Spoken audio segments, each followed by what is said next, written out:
எல்லாருக்கும் வணக்கம். நான் உங்கள் அர்ச்சனா தாமரைக்கணி. நான் இப்போ உங்களுக்கு சொல்ல போகிறது மைக்ரோ பிளாஸ்டிக். பிளாஸ்டிக் தெரியும், அது என்ன மைக்ரோ பிளாஸ்டிக்? வாங்க பார்த்துடலாம். மைக்ரோனா மினின்னு நம்மளுக்கு தெரியும்.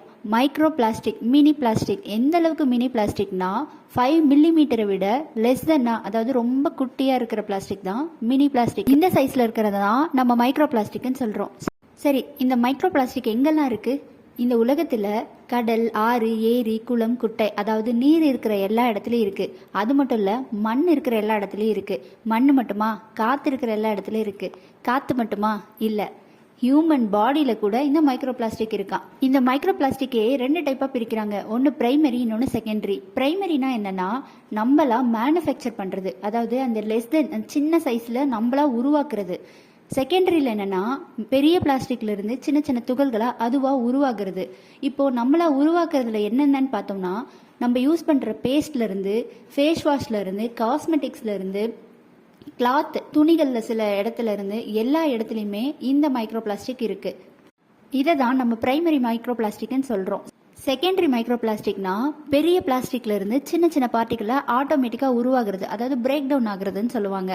இது எதுலலாம் நடக்கும்னா, நம்ம யூஸ் பண்ணுற plastic bottle, tyre, wire, plastic covers, இந்த மாதிரி எல்லாத்துல இருந்தும் வருது. சரி, இருந்துட்டு போட்டோம், இந்த உலகத்தில் எல்லா இடத்துலையும் தானே இருக்குது, இதனால என்ன தானே நம்ம யோசிக்கிறோம். ஆனால் அப்படிதான் இல்லைங்க. ஹியூமன் பாடியில், ஏன் ஹியூமனோட பிளட்ல கூட இது இருக்கா? பிளட்ல மட்டுமா? ஹியூமனோட ஸ்பெர்ம், ஹியூமனோட எக், அதாவது விந்தணுக்கள், கருமுட்டை வரைக்கும் இது ரீச் ஆயிடுச்சு. ஏன் இப்போ தாய்ப்பால்லையே இருக்கான்னு ரிசர்ச்சே போயிட்டு இருக்கான். இந்த மைக்ரோ பிளாஸ்டிக் நம்ம பாடியில் இருந்தால் என்ன ஆகும்னா, நம்மளோட ஆர்கன்ஸ் எல்லாம் கொஞ்சம் கொஞ்சமாக டேமேஜ் பண்ண ஆரம்பிச்சிடும். இப்படி ஆர்கன்ஸ் டேமேஜ் ஆச்சுன்னா இன்ஃப்ளமேஷன், அதர் ஹெல்த் இஷ்யூஸ், இப்படி எல்லாமே வர வாய்ப்பு இருக்குது. ஏன் ஒரு கட்டத்தில் டெத் ஆகிறது கூட வாய்ப்பு இருக்குது.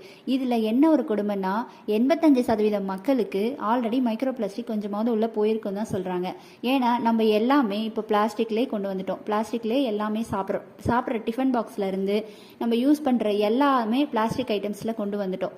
ஏன் வெஜிடபிள் கட்டுற வரைக்கும் பிளாஸ்டிக் இதில் வந்துருச்சு. இப்போது இது எல்லாத்தையுமே நம்ம சரி செஞ்சிட முடியுமானா கண்டிப்பாக முடியாது. ஆனால் நம்மளோட லைஃப் ஸ்டைலை நம்ம கொஞ்சம் கொஞ்சம் மாற்றிக்கிட்டோன்னா கண்டிப்பாக இதை கொஞ்சமாவது குறைக்கலாம், இந்த ரேட்டை.